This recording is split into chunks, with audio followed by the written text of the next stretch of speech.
আছেন সবাই?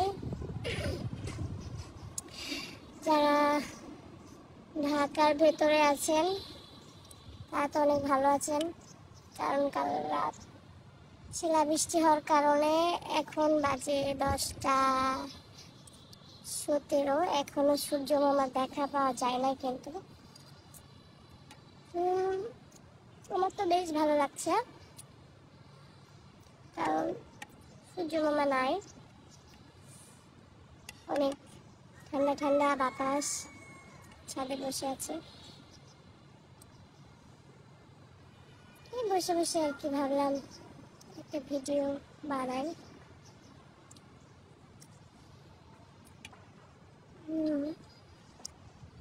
আমাদের অবশ্য প্র্যাকটিস ছিল। আমি তো বললাম যে ঢাকার ভিতরে যারা আছে শিলাবৃষ্টি দেখছে। অনেক গরম আজকে তো নাই বলতে গেলে, এখন 10টা 20 বাজে, সূর্য মামা ওঠে নাই। ঢাকার বাইরেও এমন আছে কিনা, কোন কোন জেলায় আছে অবশ্যই জানাবেন কমেন্টে। আর সবাই ভালো থাকবেন, সুস্থ থাকবেন, আর আমাদের জন্য দোয়া করবেন। আর আমার এই যে এটা হচ্ছে নিউ পেজ, সবাই